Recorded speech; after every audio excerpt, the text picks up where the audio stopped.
Hello and welcome, everyone. Welcome to module number two in the Crypto New Rich program. We've got people flowing in now, which is fantastic. Fantastic stuff. So thank you so much for joining us. Thank you so much for being here. Hope everyone is well. Hope everyone is good. Just let me know. Just put a yes in the chat if you can hear me nice and clear. And hello to everyone as well. Hello, Laurie. G'day, Debbie. Hey, Gavin. Hey, Dominic, Jihan. Hope you are well as well. Hello, Aaron and Brian, Gavin, Melinda, Dominic, Nicole, Debbie, Sandra, Laurie, Paul. Thank you. Thank you. Everyone can hear me nice and clear, which is the main thing. Fantastic. Fantastic. Hello, Josie as well. Hope you're well. Hey, Angela. Hey, Mike and Maureen, Simone, Roger, Rob, Rebecca, Joel, Daniel. Thank you all so much. Really appreciate everyone saying hello. Yeah, appreciate that for letting me know that you can hear me, which is the main thing as we head into module number two. And we start to cover, as you can see on the screen, we start to cover Bitcoin essentials. So, as I said, this particular session is going to be fairly. We're going to kind of punch through a bit of this. Hopefully, do it fairly rapid fire. It really kind of builds on. It really builds on what we did with module one. For anyone who is either listening to this now live, or if you're listening to the recording, please, I cannot, I guess, emphasize enough. Please go into the into your membership website and watch module number one first. Obviously, you're going to get a lot more from this, I believe, to be watching this in order. This has all been set out to ensure that that you can take it in piece by piece, and I've kind of put it in a way where each module kind of flows into the next. So please, if you haven't watched module number one yet, blockchain and crypto essentials, please watch that first and then come back to this. But yeah, more than welcome though if you're joining us live. That's fine, you can listen to it. But as I said, it's really much more beneficial if you watch the other session first. The things in this will make more sense then. Awesome. So, thank you everyone for joining us. Thank you everyone for being here for module number two, Bitcoin Essentials. As I said, we're going to be punching through a lot of this today. Once again, we're probably looking at around about a 60-minute session. There will be a Q&A at the end of it. So definitely we'll be able to answer any questions. As we go through, I won't really be able to answer too many questions as we go through the modules, but please, put in, if you are on here live, please put in your questions and we'll more than happy to answer them at the end. That way with our recording, we've got a bunch of good questions as well, which is always a good thing. So thank you all again. And I'm just going to make sure that my mic is here. Okay, perfect. Now, awesome. So you will notice, everyone, that throughout this, I believe what newbies especially, and as I said, this really is set out for new people in crypto and Bitcoin, because obviously we're touching on a lot of basics here. What you want is tactics. Let me know in the chat. Is that what you're really after here? Is some tactics, some things to really get you going that are nice and easy to get your head around and that you can build upon, right? Yeah, absolutely. Thank you. Yeah, absolutely. Plenty of people saying yes, that's what we're after, right? Some tactics, yeah. Some tactics for you to be successful in this space and kind of really wrap your head around. Yeah, simple and direct. I love it. Thank you, Debbie. Yeah, so that's what we're going to start laying the foundations for here. Okay. So, like I said before, we want something. A lot of new people into this space want something that's simple, direct, straight to the point. Yeah. A lot of the time people want it right now. But you'll notice that these are not actually the things that create freedom, right? And your dream life by design. A lot of the things that people try to get, and they try to get it immediately, or they try and shortcut things to get things quickly. Quite often it doesn't end up well, right? That happens more times than not where it doesn't end up well.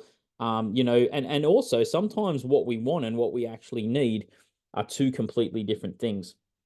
So what I wanted to really kind of cover in this session is as I said, if you're a beginner, well, fantastic. You're going to learn, I believe, a bunch of awesome information about Bitcoin. If you're an intermediate person that's been in crypto for a while, or Bitcoin for a while, or an advanced person, maybe like I said with the last module, you're not going to get out as much of this because, maybe you've heard a lot of the stuff that we've already shared. But as I said, it is essential to really start and get the correct building blocks going for to have that foundation laid correctly. All right, so let's get kicked into this right now. So look, you don't need me to tell you, and I think you can all realize and know this, right? The current world financial system is broken, right? It's broken. It's absolutely limited because we're in a situation where we're essentially coming out of some very old systems which were essentially created, long before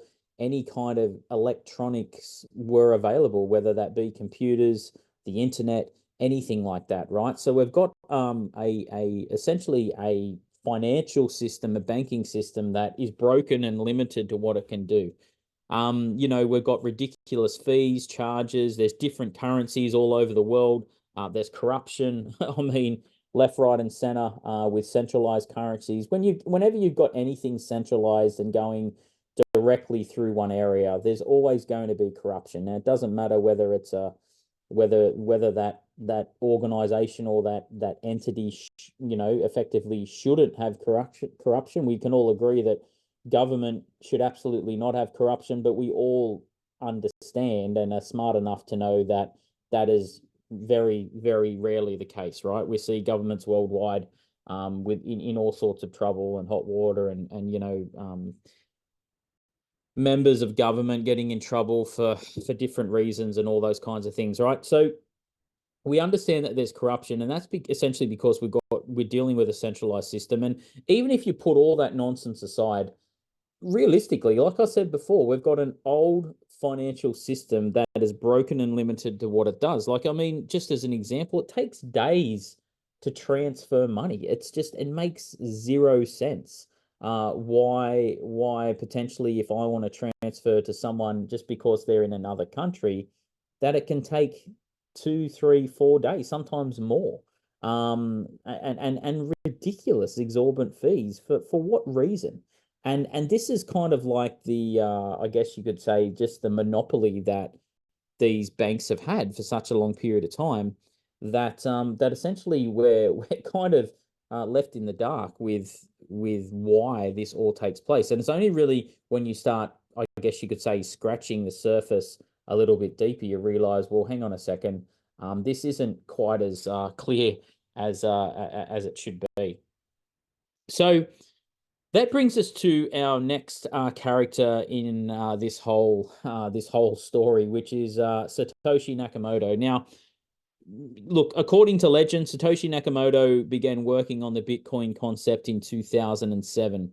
While whoever Satoshi Nakamoto is, we don't know if it's a man, a lady, a company, an entity. We don't have no idea. There's a number of people.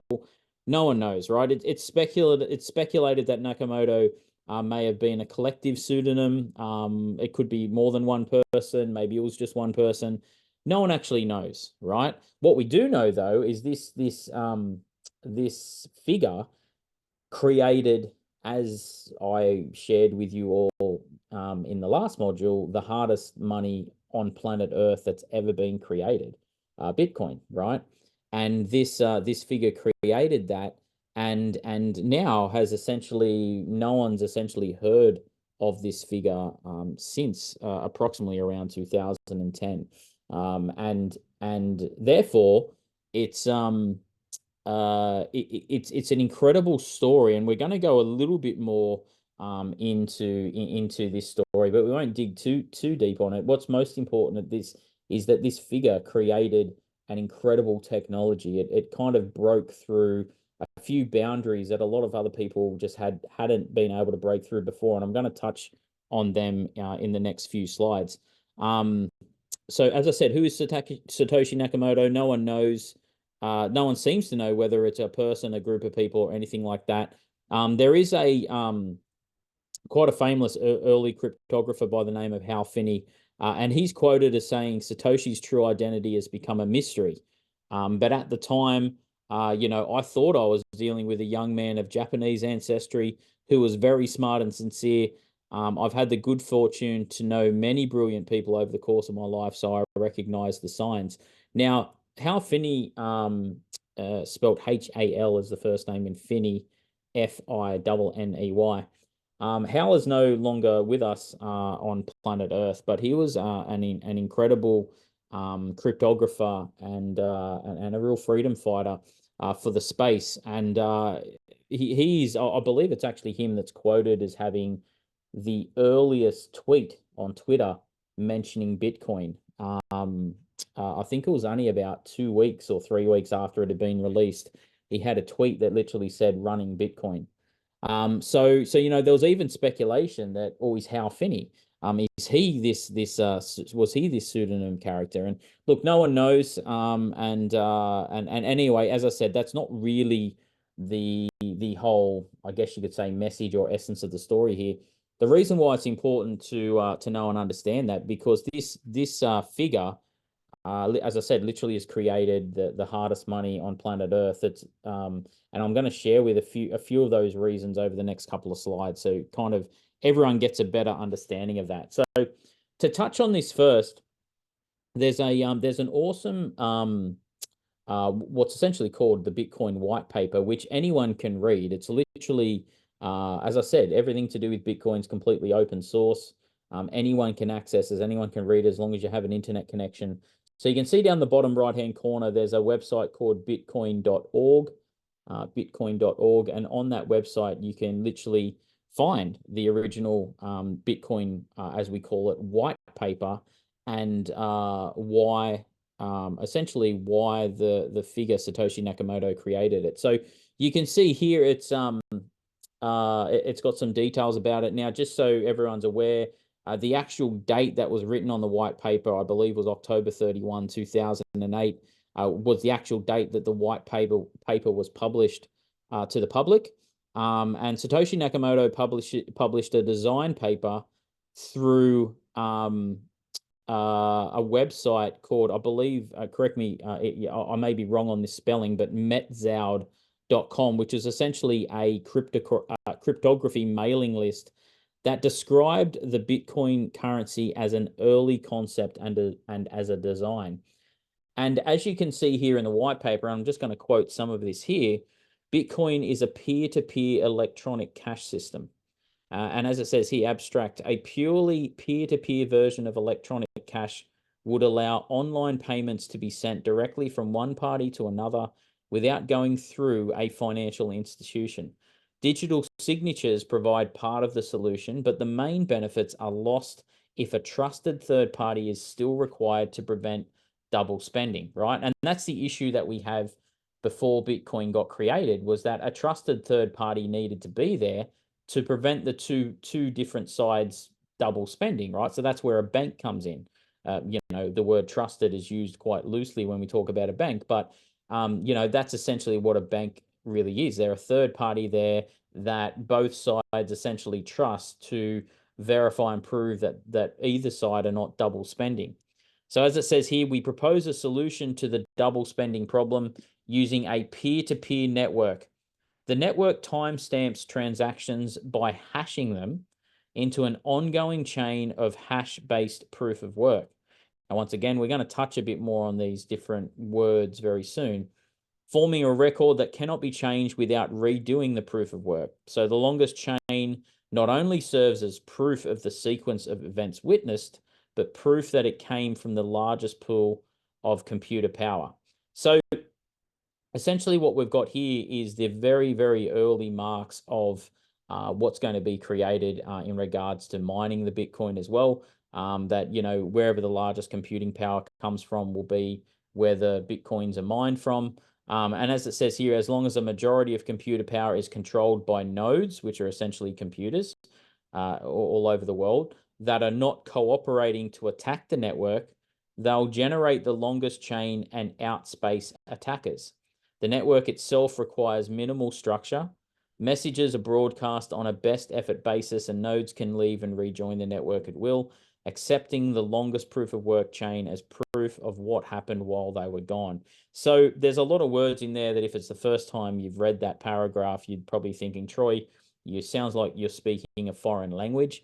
But essentially what this early writing on Bitcoin means is that the creator, this entity or this figure known as Satoshi Nakamoto, has created a digital currency that effectively does not require a third party, trusted third party to prevent the double spending. How they've been able to do that is to create it through a decentralized blockchain, as we talked about yesterday. And it's super important that it's decentralized, hence the reason why it doesn't need to then go through one centralized entity. So essentially what we've got here is the creation of Bitcoin, which, as Satoshi Nakamoto stated there, is a peer-to-peer electronic cash system. So 2009 effectively was when the first Bitcoin was mined or created, as we said. So once again, we touched a little bit of this on the first module, but 2009 was effectively when the first Bitcoin was created. Now, we spoke about this yesterday as well, and I'll touch on it again just to link the pieces up. But like I said yesterday, it's actually a digital ledger. A blockchain is a digital ledger, essentially, right? And we talked about this as well. I gave the example, and right throughout the history of times, stores of agreed value and transactions have always been recorded in ledgers, which essentially are a record of numbers, right, or a record of figures. As we all know, they used to have paper ledgers, right? These used to be paper ledgers and verified that way. And as I said, the example I gave yesterday, think of it like a ship's captain recording what went onto the ship and what he sold at a certain dock, maybe. It was all written in a paper ledger. And over time, this paper ledger has become modern accounting, right? That essentially is what an accountant is, right? So we pay an accountant to essentially do what we have, to go back over that year, that financial year of what we've done, and to kind of close our paper trail up, right? That's essentially what an accountant's job is. Now, historically, gold has been the best uniform ledger that we've ever seen. But once again, it's not easily accessible. And that's the issue that we have with gold. And we're going to touch a little bit more on that as we go through the modules. But what if we move on past that to the modern cryptocurrency world, and we start talking about, well, what if there was something that was there that could be created that is as powerful and has the same benefits as gold, but is like I like to call it a souped up version of that, right? A Superman version of gold, which essentially, I mean, it's called so many things: Bitcoin, digital gold, gold 2.0. It's called lots of different things, and I believe it is it's absolutely going to be the future of money. If we look at it quite simply, even if you take all the amazing aspects out of Bitcoin, if you look at it quite simply from the fact of, are we moving into a more paper world or a more digital world, right? If we want to break it down and just keep it super simple, well, of course, we're moving into a more digital world, right? You don't need me to tell you that. So therefore, that's that among many other reasons, the prime reason why we're just going to see this space continually evolve and continually grow, in my opinion. Now, this here, and a lot of you may have seen something like this before. This is essentially mining carts, right? These are mining carts that are essentially, in a line and transport materials in and out of mines, right? Now, when we talk about verifying a distributed ledger, it's kind of like the same thing, right? You've got blocks in this case, which are essentially the mining carts, which are, moving in and out along the line. And the image kind of gives it away. These are actually, called miners, right? And I actually think it's not a meaningful name for them. It kind of is in a way a little bit of a silly word. It doesn't convey what's actually happening. A better way to describe it rather than mining, I believe, is as securing the blockchain, because essentially that's what it is actually doing, right? As the transactions are verified, as the blocks move along, essentially what we're doing is we're securing the blockchain, right? The word mining got brought in early in the piece, and some people still call it that, and it's widely called that essentially. But essentially, when people say, well, why is all this required? I tell people the reason why it's required is because it's essentially securing the blockchain to as a verification for the transactions that are going through it.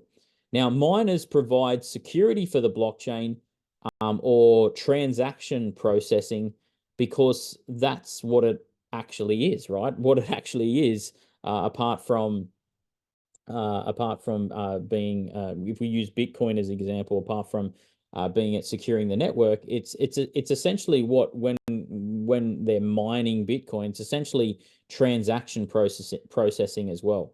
So to describe it simply, the miners are processing and securing the transactions. That's essentially when people say, well, what does a Bitcoin miner actually do? Well, what they actually do is they process and secure the transactions that are happening on the Bitcoin blockchain. Miners solve a random mathematical problem, which is called a hash, and then miners are then given Bitcoin rewards for solving that mathematical problem. Now, these miners want to carry this ledger on their computer system, because if they carry this ledger on the computer system and they unlock and mine whatever the hash may be, and get the Bitcoin rewards, right? They get rewarded with value, which is the Bitcoin. The value is Bitcoins, and that is what they get rewarded with. Or it may be a part of a Bitcoin, it may be a fraction of a Bitcoin, but essentially they're getting rewarded with Bitcoins for processing and for uh, unlocking the hash. All right, the mathematical problems, if you want to call it that way, which are called hashes. Okay. Now, I'm kind of diving a little bit into essentially what Bitcoin is and why it's so secure, why it's so powerful, why it's so revolutionary. But you may be listening to this going, Troy, I don't really care too much. I'm kind of here to make money. And that's okay. That's all right, and that's fine. And Bitcoin and cryptocurrencies, I believe, is the best way for wealth creation that there is in the world. But I always say to people, try and respect the fact of what, just how powerful this technology is, because if you can play the long game on this and not just think of it like, okay, this is a get rich quick scheme, because it's simply not that. But you could think of it like, oh, I can get rich by this, by getting in at the bottom of the bear cycle and selling at the top of the bull cycle, and fantastic, this is great. I've never made more money than what I have now. That's all amazing things. But essentially, Bitcoin stands for so much more than that. People often call it the ultimate peace money. It's freedom money. It really is, because it takes out the need for any kind of centralized figures. So that's why it's important to truly understand this. Yes, obviously the money side's fantastic, and get down the side of creating wealth through crypto and everything like that. But essentially, it was created essentially as the white paper states, as an electronic peer-to-peer cash system. So Bitcoin mining is referred to as the method of verifying Bitcoin transactions on the blockchain and generating new Bitcoin, just like a central bank printing new fiat currency, right? It's the exact same thing. So when Bitcoin mining takes place and the Bitcoin transactions are being verified on the blockchain, and then new Bitcoins are then generated and released, it essentially is like a central bank printing new fiat currency. The difference is here that it is controlled, right? It's controlled spending, or controlled creation of money. Whereas obviously fiat currency or government issued currency, no matter where it is in the world, is absolutely not controlled and just printed into oblivion. So Bitcoin is more secure than every other technology. There is not a technology that is that is live and available right now that is more secure than Bitcoin.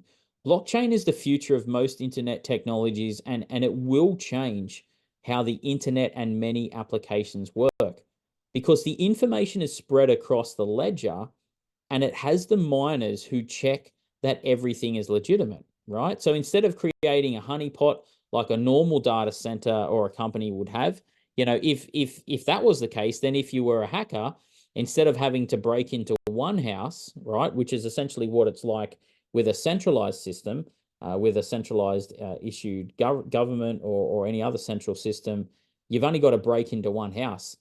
The issue that you would have with Bitcoin is that you would have to break into all the houses in the village, and you would need to do it at the exact same time as the blocks are getting mined, right? So not only do you have to hack into multiple different houses, as the saying says, in the village, or multiple different nodes you'd have to do it at the exact same time, which it makes it impossible to hack, right? And that is why it's the most secure technology than any other technology in the world. And like, don't get me wrong, nothing's impossible, but it's a pretty incredible system when it comes to being completely unhackable. Now, once you understand this concept, you can see why blockchain technology is not going to go anywhere, right? You can see and understand why blockchain technology absolutely is not going to go away, because what we have now is a system where you can, as I said before, you've essentially got the hardest money that there is in the world, and it's virtually unhackable because you've got to break into all the nodes at the exact same time. It's not even like you can do it in turn. It's got to be at the exact same time.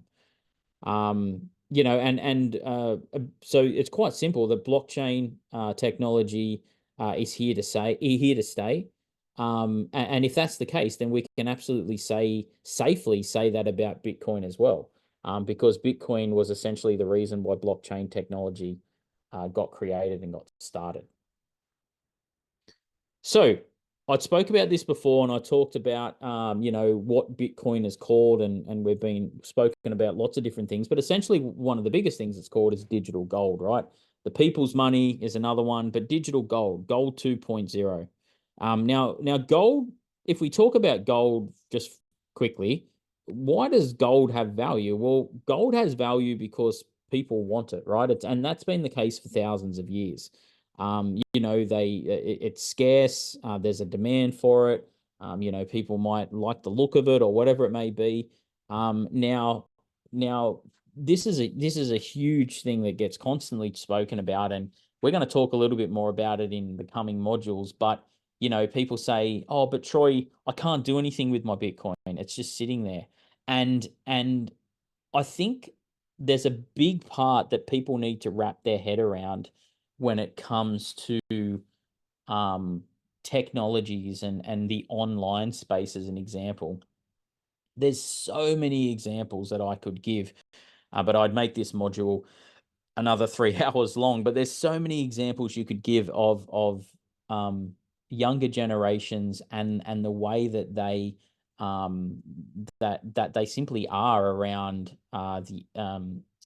whether it be computers, online gaming, online technology.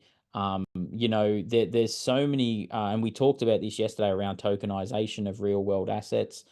There's so much that revolves around the online space that I think people need to disconnect from this old school thinking of, well, it's not a physical object like gold is, therefore you can't turn it into jewelry and other lovely things, therefore people won't find it valuable. That is like, I'm sorry, but that is like 70, 80, 100-year-old thinking. That just doesn't exist anymore.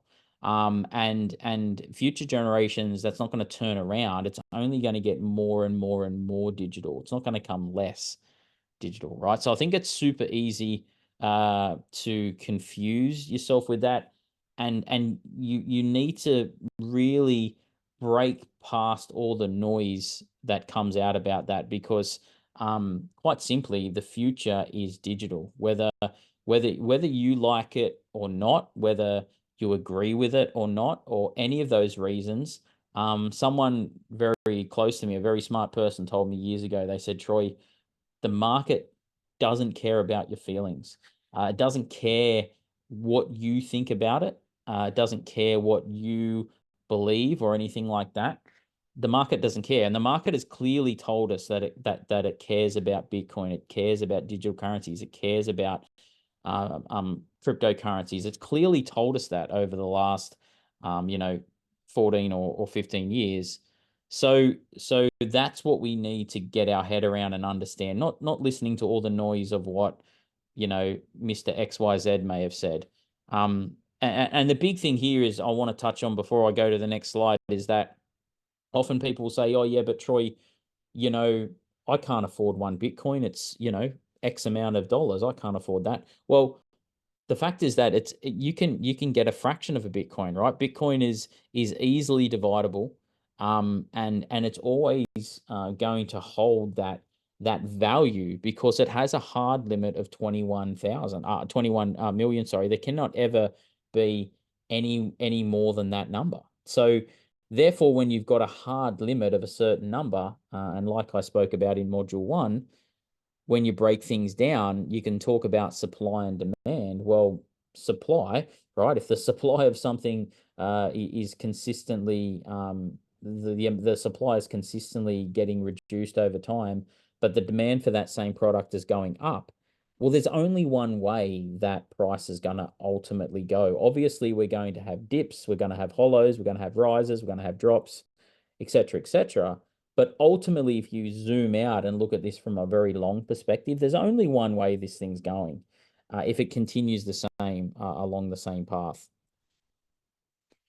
Like I said, there's only a total of 21 million Bitcoin, right? And 19.5 million of them have been minted or created to date.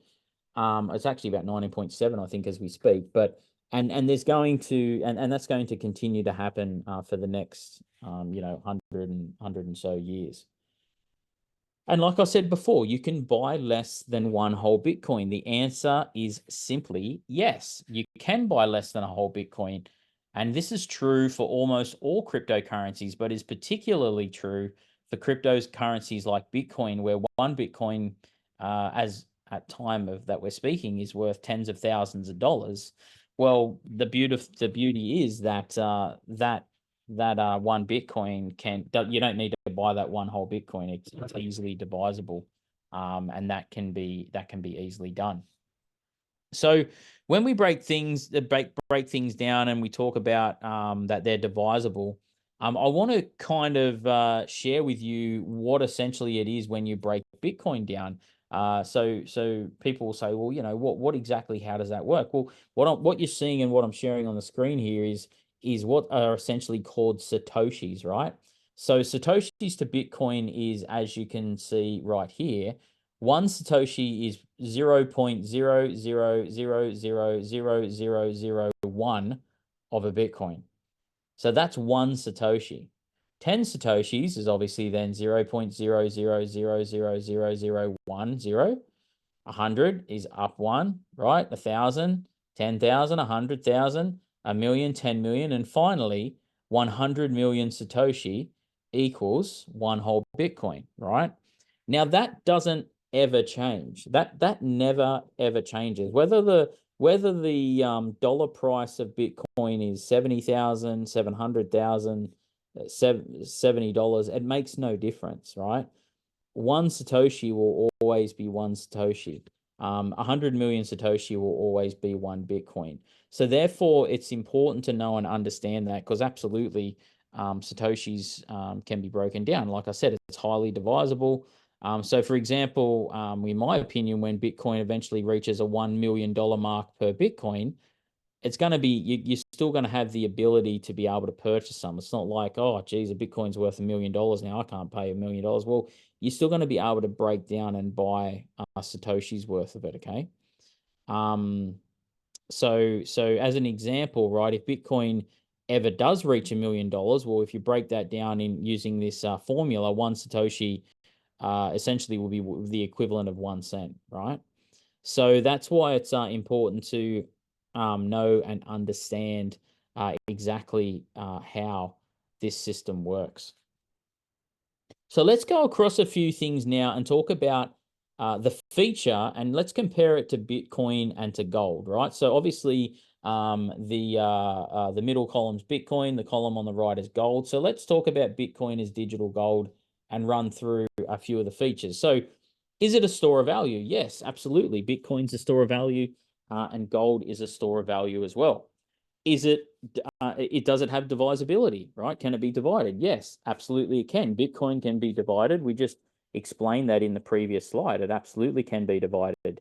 Can gold be divided? Well, no, it has a much lower divisibility. It doesn't mean that it cannot be, but it's a lot harder to do, right? Chipping off parts of a gold bar or whatever it is, it's a lot more difficult to break down for divisibility. What about portability? Well, once again, Bitcoin is high for portability, extremely easy and portable and easy to carry around, whether it's in your smartphone, in a hardware wallet, on your computer, whatever it may be.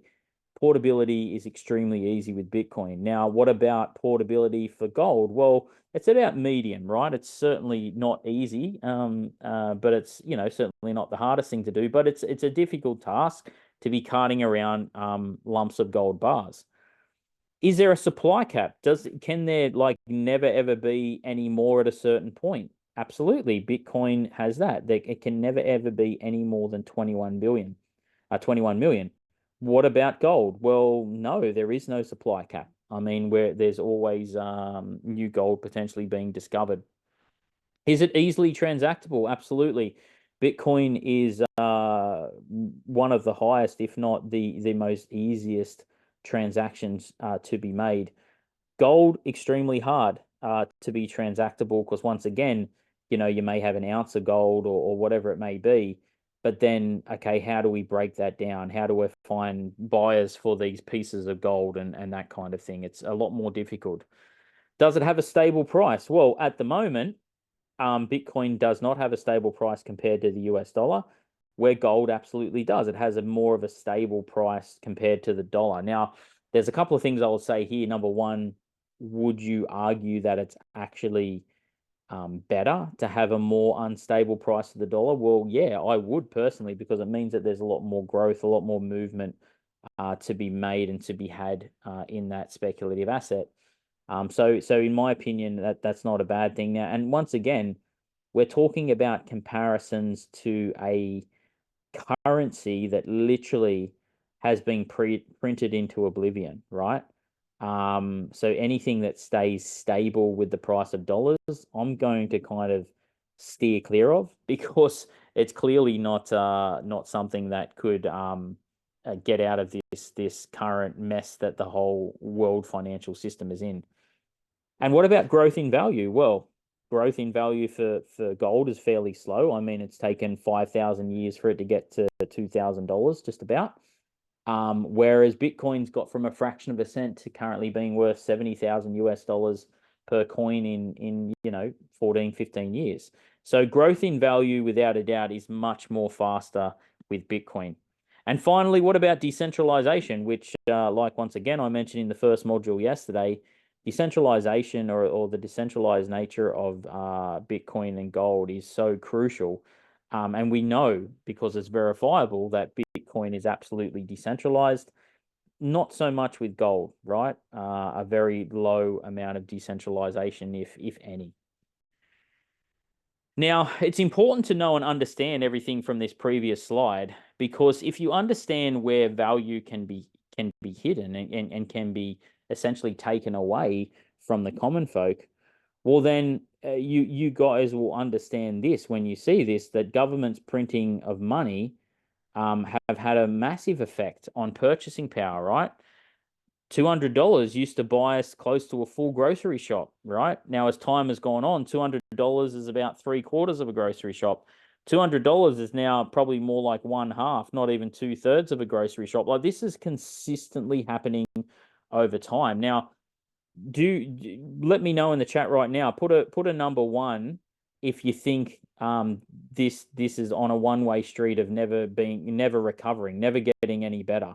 Right? Put a number one down in the chat if you think we're in a one-way street of recovery is going to be extremely difficult at this point.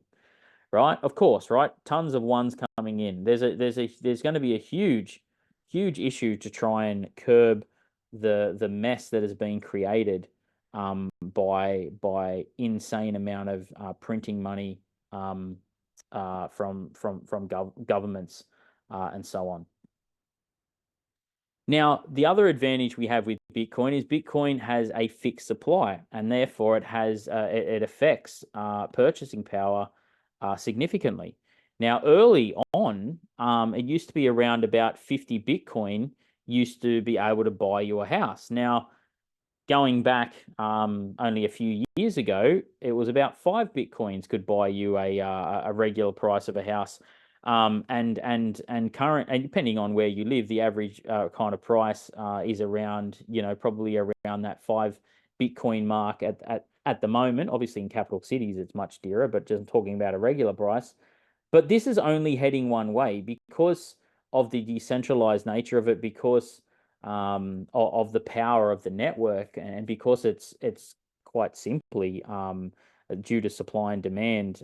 Demand is only increasing and supply is essentially decreasing over time. Eventually, I believe that 1 Bitcoin is going to be a massive deal, and I think it'll go way beyond 1 Bitcoin buys a house. I think it'll be more like, some Satoshis are buying your house, right?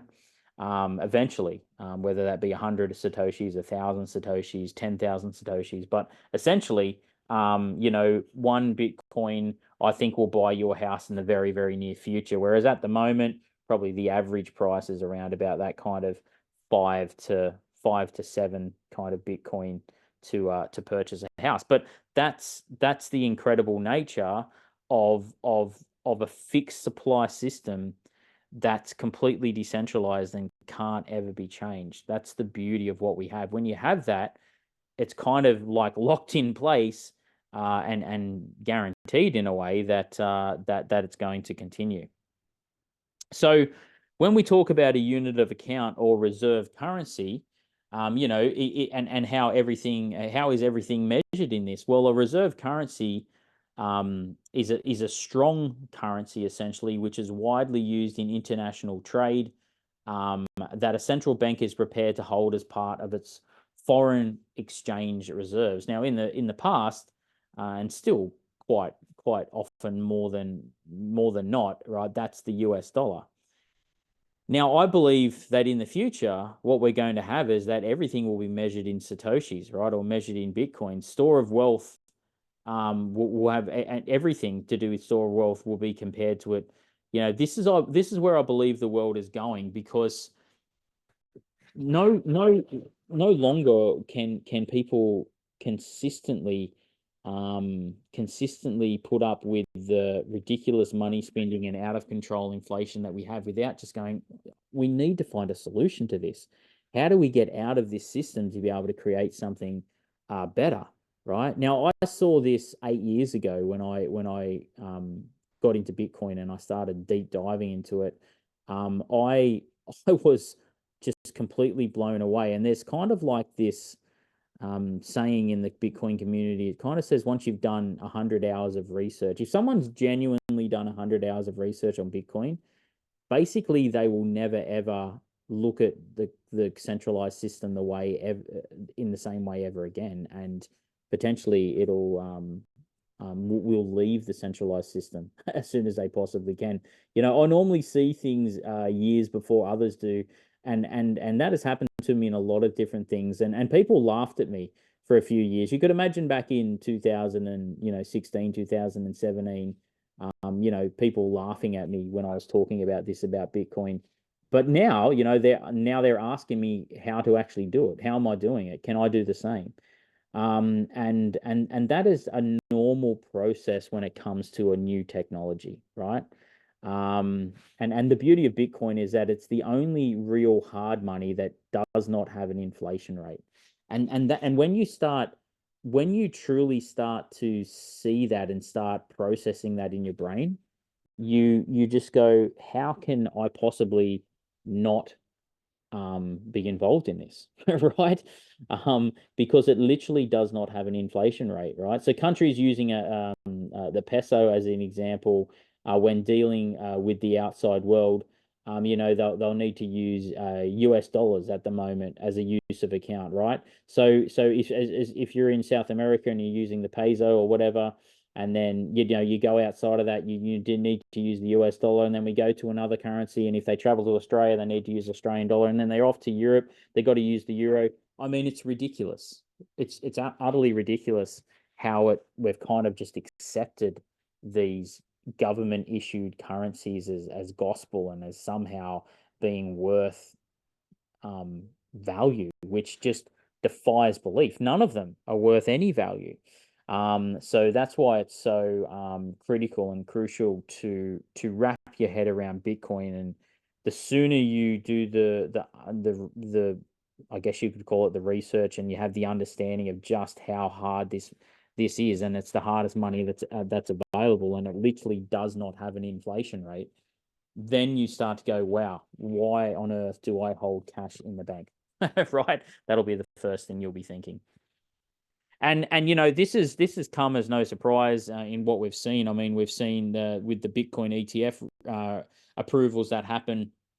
Bitcoin is an asset that's not going away. It was only earlier this year, in January 2024, that the Bitcoin ETFs officially went through and got approved. And essentially, like I said before, it's an asset that's just not going away. The government we hear this thing of the government will take it away from you, it'll be banned, all this kind of nonsense that I've heard in the past for the last 8 years. China's banned Bitcoin, the next is the Western world. I mean, it's all just complete and utter nonsense. I mean, the world cannot agree on countries around the world cannot have universally agree on anything. They're certainly not going to agree on an asset class, right? That's for sure. And all that kind of nonsense has moved on. So essentially, with Bitcoin ETFs, it stands for Exchange Traded Fund. Just so people are aware. And what I kind of tell people when they ask me about, oh, can I get into a Bitcoin ETF? Would it be worth me doing it? All these kinds of things. I often say to people that this is the first time really in history that the retail investor has been able to front run Wall Street. And that's literally what's happening right now. The beauty about Bitcoin is that you can hold it yourself. You don't need to have it in an ETF, right? That's not needed at all. That's for these $1 trillion hedge funds to use. We as retail investors can simply hold Bitcoin with self custody, right? That's the best way to look at this. Exchange traded funds are a I guess you could call it an instrument that, in my opinion, is only going to increase the value of Bitcoin, because it's just quite simply, it's just going to be exposed to many other areas in the world. I mean, it's opened up, essentially what an ETF does is open it up to corporates, institutions, nation states. I think it's now happened in Hong Kong. It's recently taken place in Bitcoin ETFs recently taken place in Australia. It's going to happen all over the globe now. And as these countries keep going, I mean, these countries don't want to miss out. That's the thing. Once this momentum starts moving, the countries just don't want to miss out. And in my opinion, the Bitcoin ETF approval was one of probably about two or three news events that have happened in Bitcoin's history that is going to monumentally change, truly monumentally change the course of wealth and the course of money, in my opinion. So let's talk about this briefly about what's actually happened, Troy, after these ETF approvals have taken place. Well, here's just an example of what happened with gold. Now, lots of different things can take place. I'm not saying that because this happened with gold, it's what's going to happen with Bitcoin, but Gold price went on an 8-year bull run after the gold ETF was approved. So you can see the gold ETF was approved here in November 2004. Since that point, gold literally went on a 8-year bull run, right?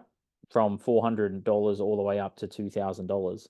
And like I said, I'm certainly not here to say or claim that that's going to happen again with Bitcoin, but we need to understand that when an exchange traded fund or an ETF gets approved in a certain space, it absolutely does drive volume into that space.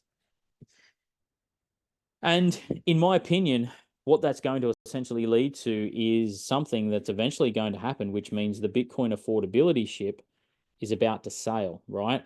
So ultimately, what I believe is that every beginner, especially, should have a goal of getting themselves one Bitcoin.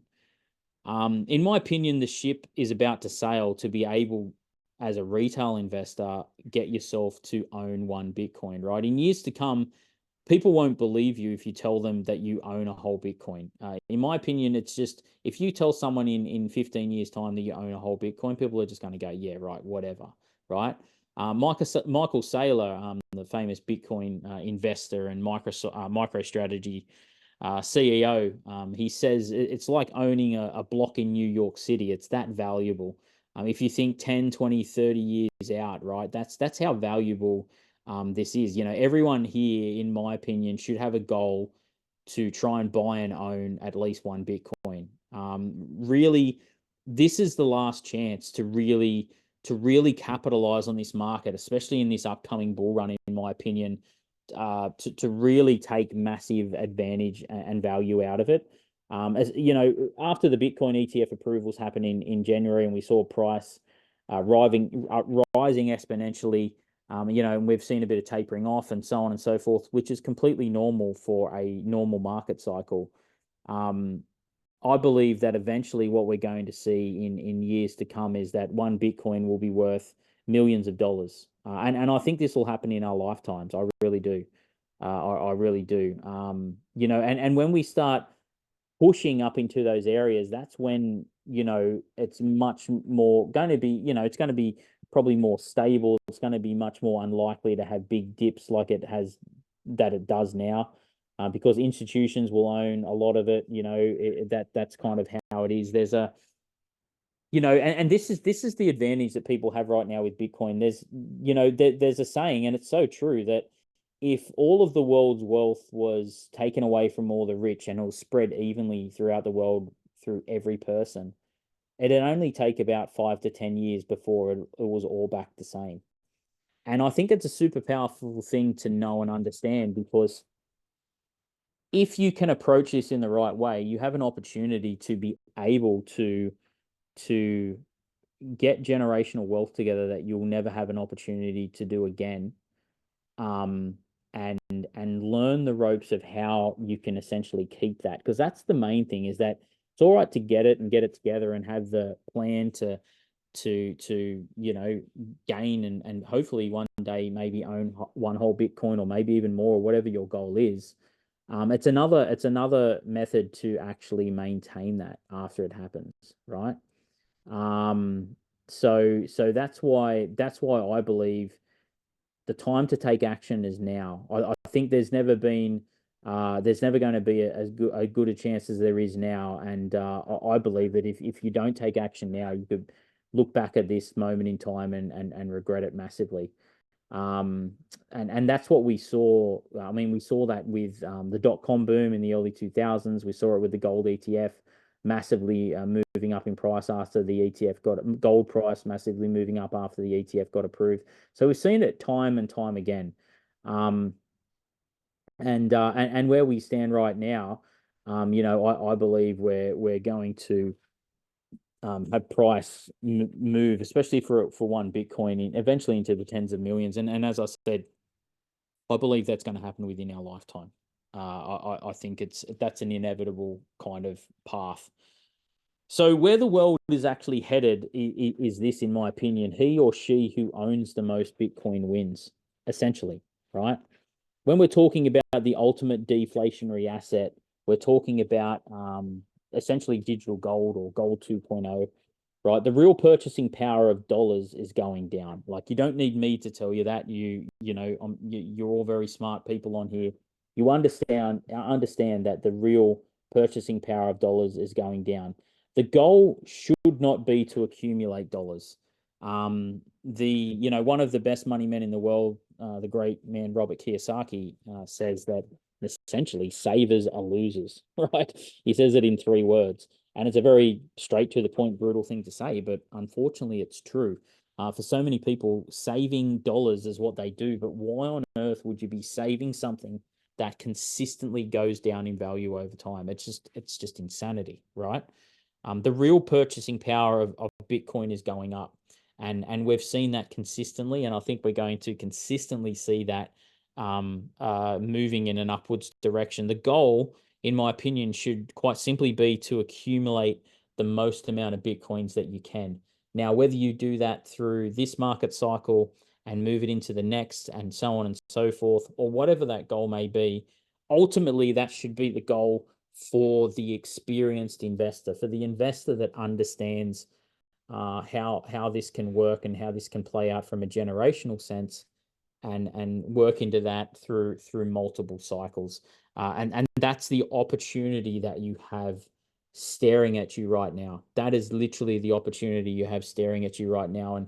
And it's going to be the action takers who are going, once again, it's the action takers who take action that are going to be able to capitalize on that. So that brings us to the end of that hour. Flew super fast, as it always seems to, and it brings us to the end of this module, which is Bitcoin Essentials. We are stepping into the next module is going to be where we really start to peel back the layers of how you can be part of the crypto new rich, and it's the 5 steps to the crypto new rich. So I'm super excited to get started into those as well. The 5 steps to crypto new rich. This is where we really start peeling back the layers. And as I said before, it's a if you already are into kind of like the intermediate or advanced stage of Bitcoin or understanding blockchain technology, etc.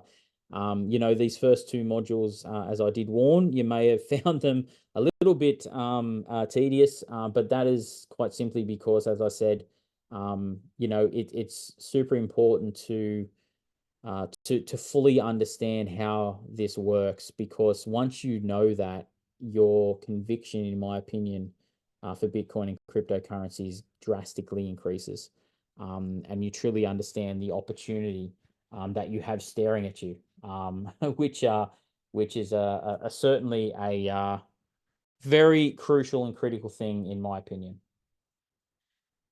All right, so that brings us to the end of the module. So what I'm going to do now, I'm going to go over a Q&A. Now, once again, please, this Q&A, the only questions that will be answered in this Q&A will be questions that are about Bitcoin Essentials. So anything I've covered, this is not a Q&A about anything else, because it is direct to that. Now, I'm going to go over the questions that I can see here. If anyone has any other questions they want to add into, please just do so in the chat, and we will get into it. Let me have a look here. So Sky has said, but Bitcoin as a currency is also based on agreed value and trust, just like fiat currency has been, isn't it? And now that's a good question, Sky. Well, the thing is that you can say that essentially, yeah, Bitcoin is a currency that's based on agreed value and trust. The difference is, though, Sky, that Bitcoin is not consistently created. So it's not. So yeah, it might be built on a agreed value and trust, as all currencies are. But the difference is that your government issued currency that you hold in your hand or in your bank account is quite simply, like, they're printed every single day. Like, it doesn't stop. Like, it never stops. Like, I don't know if you know this, but like, for example, when you go and get a loan, like, those numbers are just created by the bank, right? It's just created. Okay. So it's important to understand that yes, it is based on value and trust, but the key difference here is that Bitcoin, there's only 21 million. There can't ever be any more than that.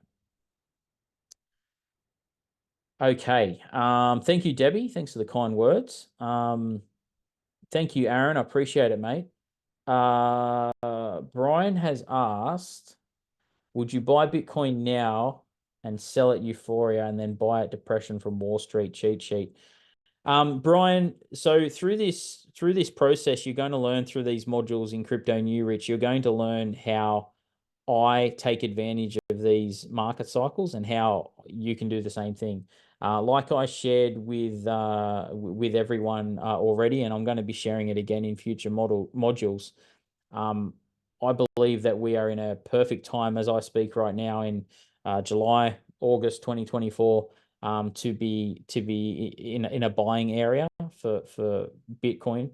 So I believe that is still the case right now. We're in a buying area and we're not in the growing season just yet. No idea, Daniel, why they chose 21 million. I'm not sure whether that's a good question though. I'm not sure why they chose 21 million though. So Daniel's also asked, you mentioned that Bitcoin is on the Bitcoin blockchain. Is there other cryptos that use the same system? Yeah, there is. There's other cryptos that use the blockchain system. A majority of them do. But yeah, as far as the Bitcoin network, it's essentially Bitcoin that's on that blockchain. Gemma's asked, can governments create their own blockchain coin and only allow fiat to be exchanged for their coin? Yes, they can, Gemma. Absolutely. Governments can do anything they want. The technology's there to be used by anyone, including governments. But the question I'll ask you, Gemma, and anyone else who's smart enough to think, which I think if you've bought this program and you're in here, then you're definitely smart enough to think. Who's actually going to buy that coin? Right? It's kind of like, what's the saying? Putting lipstick on a pig. Who's going to buy a government-backed blockchain coin and that only allows fiat to be exchanged for that coin? That's also known as what's called a CBDC, also which is called a central bank digital currency, and that is basically the same rubbish that we have just in digital form. That's all that is. So yeah, that would be the answer to my question. No one's going to buy that coin with half a brain, right? Only sheep are going to buy that coin. But certainly none of us are going to purchase that kind of thing. Thank you, Dean. Appreciate it, mate. Excited to have you here as well, mate. Appreciate it. Jenny, no, over time, there won't be any need for any more than 21 million because like I said before, as an example, if I think it was 10 million, I believe the actual data is, but if Bitcoin gets to $10 million a coin, I can't remember if it's 1 million or 10 million, either or, essentially one Satoshi's worth a cent, right? So it's still well within the constraints of being able to use as a system. Thank you, Michael Maureen. I believe, yes, this is a good foundation to lay for sure. Yeah, I agree, Debbie. We're going to run a mile from anything that the government offers. Yeah, anyone with half a brain is certainly not going to purchase anything that's some kind of blockchain coin that's been created by their own government that only allows the fiat money to be exchanged on it. It's just, yeah, you're going to run as far as you can from that. All right, guys. Well, thank you for everyone's very kind words. Thank you for your questions as well. I'm just going to check if there's any more questions before we wrapped up. Your question, Leonora, isn't based on this module, but I will quickly answer it. But it isn't based on this module, but it's close to what we're talking about. Leonora's asked, why is it called a stable coin when it's pegged to the US dollar? And Leonora's not talking about Bitcoin. She's talking about coins like USDT, USDC, and these are called stable coins. They're just called stable coins because they're pegged to the US dollar. Whether that's the correct word or not, Leonora, I couldn't tell you. But yeah, essentially that's why they're called stable coins, because people believe that, the dollar's stable, which I think all of us may have differing opinions on that. You're welcome, Gemma. Thank you, Melinda. Daniel, we're going to talk more about that in future modules, possibly in regards to legacy What I usually say to people is that if you're going to purchase any Bitcoin, make sure you let your loved ones know, at least people that you trust. You let them know your password, or at least let them know at least where the seed phrase is kept. So then if you do pass away, someone can take advantage of it, and your family's looked after. Great question, Paul. If I reached my 1 Bitcoin goal, how do I maintain it? It's a great question, Paul. There's various ways you can do this, and we're going to touch on a few of these different ways in coming modules. But one of the best ways, Paul, is simply just hold it. That's one of the best ways. Hold it in your hardware wallet, and in my opinion, watch it grow. Jahan has asked, can an exchange platform act like banks someday, taking away money power from the people? Potentially, Jahan. Yeah, absolutely. There's reasons. There's no reason why a cryptocurrency exchange, it's essentially a bank anyway. There's no reason why they can't act and behave like a centralized system, because that's essentially what they are. The beauty that we do have, though, with Bitcoin and other cryptocurrencies is that we don't have to use exchanges directly. There's brokers. There's all sorts of ways of accumulating crypto, thankfully. Thank you, Mark. Thanks, Melinda. Thanks, Judy, Ailsa, Dominic. Really appreciate it. Sandra's asked, how much longer do you think the buying season will go for? Look, I'm recording this in, the 1st of August 2024. I still believe we've got a couple more months yet, Sandra, in my opinion, till potentially October, November this year, before, growing season kicks in, shall we say. Thank you, Sky. Appreciate it. Thank you, Christine. Thank you, Simone. Yes, if you've got any questions, please just email our support team, support at fastlaunchdigital.com. If you can't find your login details for the course, check your junk mail, potentially, Simone. If it's not in your inbox in your emails, it could be in your junk mail or your spam mail. But if you can't, send an email to support at fastlaunchdigital.com. Thank you, Debbie. Thanks, Jahan. Thank you, Gavin, Josie, Judy. Thank you all, Christine, Rosalind. Thank you, everyone. Beautiful. Yes. So the next live session, it'll be sent out to you. You guys will get an email to confirm exactly when it is, for everyone who's watching this live. Just so you know, the portfolio strategy, Matthew and I have mentioned this a few times, but I'll mention it again. It is going to be up and around about module number 9 or 10. That is when we'll be getting into there. We're creating building blocks to that point. So yes, if you're watching this live, the portfolio strategy should be in and around that module 9, module 10 mark. Thank you, Eve. I appreciate it. Thank you, everyone, for the kind words. Paul, Rebecca, really appreciate all the kind words. And thank you again for joining me live. If you are watching this recording, I appreciate and thank you for being here with us in this amazing journey. And yeah, as I said, we're going to be getting stuck into the next module, which is 5 steps to the crypto new rich. And that's when it starts to become very, very fun. So I will see you all on the next module, and it's bye for now.